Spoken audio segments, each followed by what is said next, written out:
it, Reece. It should be able to. Yep. Hi, Stars fans. Welcome to another episode of the Mighty Melbourne Stars podcast. I'm Heath McDonald, aka Mighty Melbourne Stars, and I'm joined by. Hey guys, Jacob here from Melbourne Stars News. Happy to be back for another review. Unfortunately, it's another sad one. This one, it's 3 in a row that we've had to experience 3 tough losses, and it hurt a little bit more due to me being at the game. Maybe it's my curse. I'm not sure, but yeah, we really did struggle. A lot of negativity last night from the fans, which is understandable, but we're here to review it.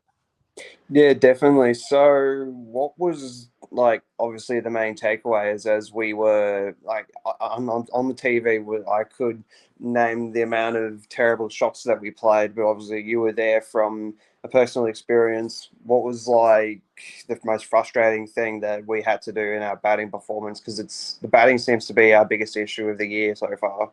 Yeah, I think the batting is the clear issue because you look at the past 2 games where we've had real poor batting performances. The bowlers have managed to take wickets early and put some pressure on, which is a good sign, and we know that because we have such a strong bowling attack. Look, for me, we got off to a really good start in the power play. It was 2 games in a row. The past 2 games, we've been 0 for 37.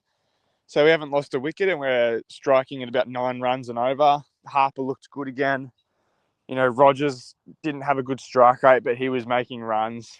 And then, yeah, it all kind of turned bad again in those middle overs, kind of before the drinks break. From about overs 5 to 10, it was just very slow. We're at about 55 runs at the halfway mark, which is well below par. And yeah, for me, having a clear view of the ground, we were just hitting straight to the fielders. We didn't take advantage of the power play enough, and particularly Tom Rogers didn't take advantage of it enough, and the power surge, which we'll speak on later. But yeah, it was just a lot of dot balls, a lot of blocking, a lot of hitting straight to the fielders, just not looking aggressive enough. And I know that it can be hard to get going after we've lost a couple of wickets in a row, but look, the shots we were playing just weren't good. And look, yeah, once those early wickets fell, it felt like we needed to build another partnership. So I had hope when Callaway and Stoin came to the crease, but Callaway went for 1, so that's another low score for him, and Stoin just wasn't striking at a good rate at all. And then Maxwell went out for 1 again, and that's when I really started to panic.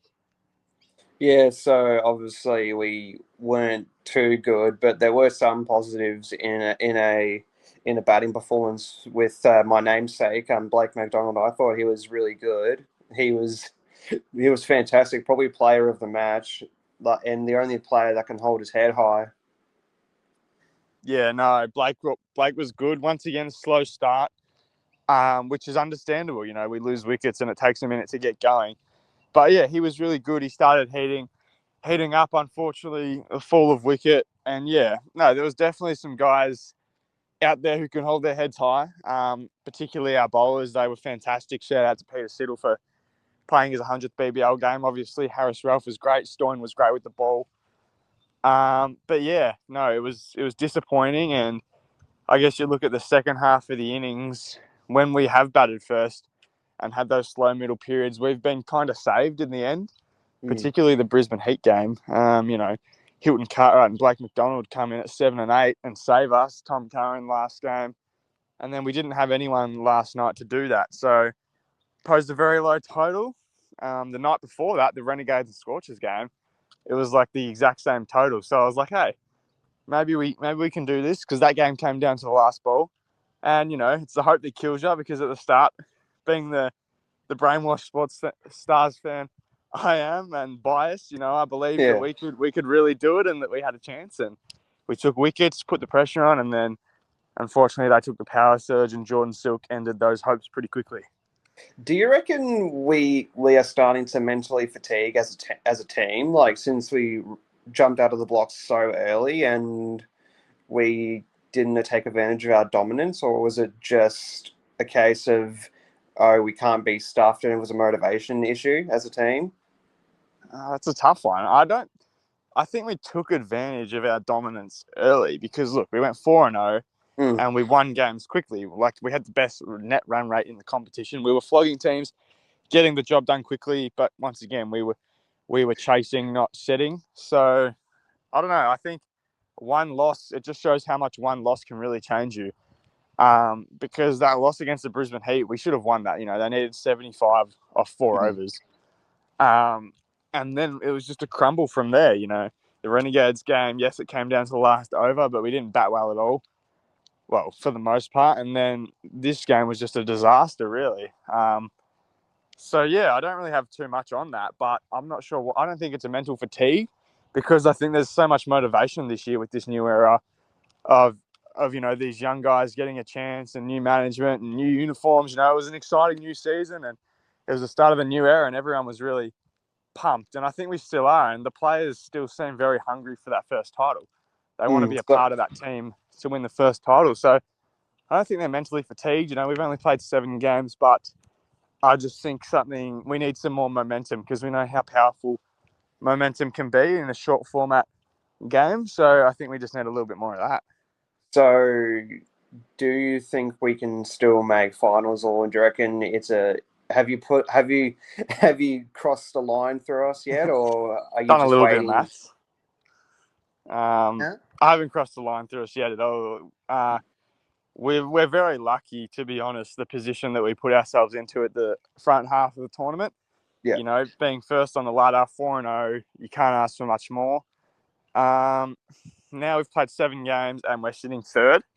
Second, third, and fourth are all tied for games played, wins and losses. So the Scorchers, us, and the Sixers are all 4 and 3. The Hurricanes are on top as deserved, and I'm fine with that.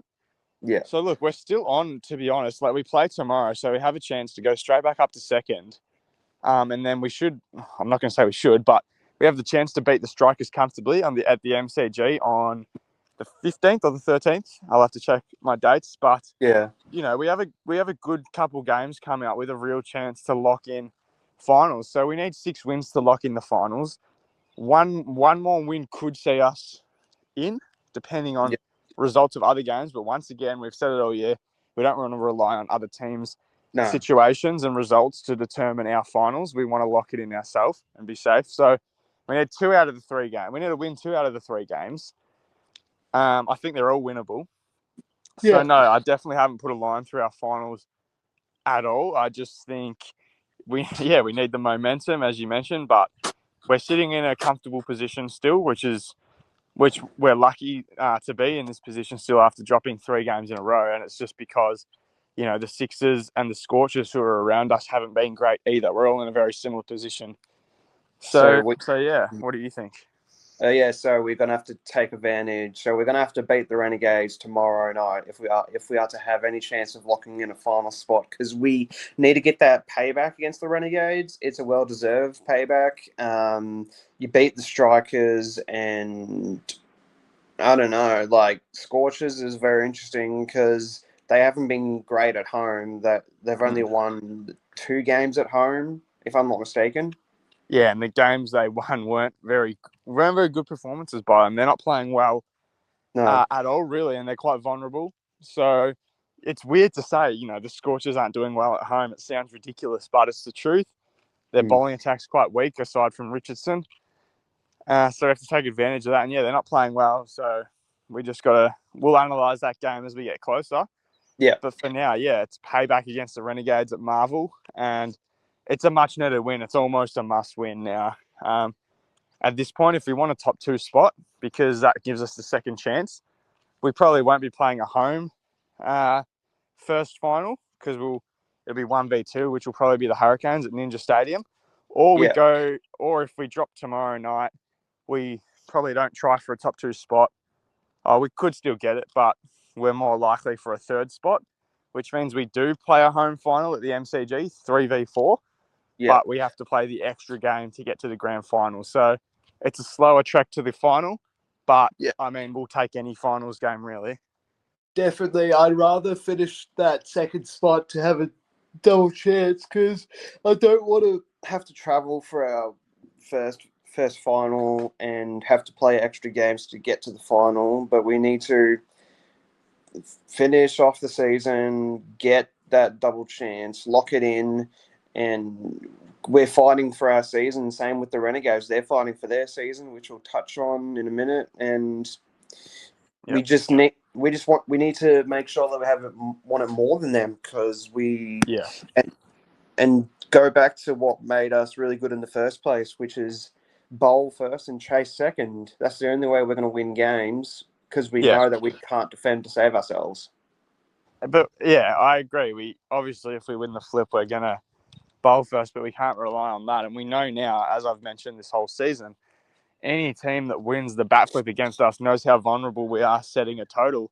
So they're going to send us in every time, no matter what, unless the pitch is just totally different that plays a serious role. They're going to send us in to set, because we know we can't. They know we can't do it very well at all. So Yeah.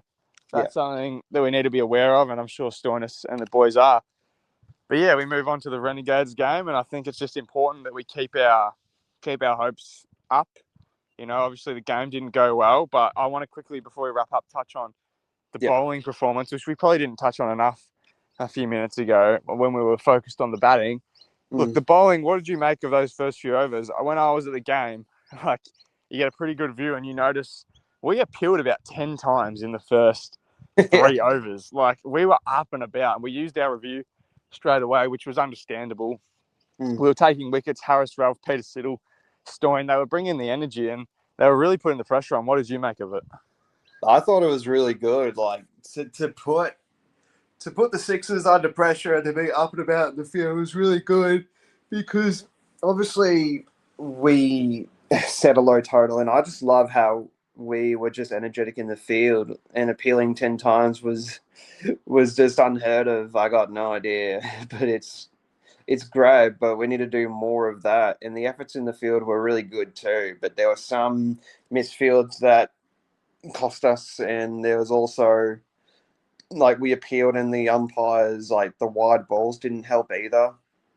Yeah, no, there was a lot of costly stuff, but I feel like it was better. We didn't leak as much as we usually do, to be honest, and I think that was just because we couldn't afford to at all. Less wides, less no balls, which is good. The bowlers have been pretty good this season. You know, they failed against the Brisbane Heat, but they've managed to bring things back. Tom Curran was a huge loss with hip soreness and awareness, so hopefully he is back. I'll be able to provide an update before Saturday's game on Joe Clark as well and Tom Curran. So they're expected to be back pretty soon, which is huge. I think Joe's coming back a bit earlier than what was expected, so that's exciting.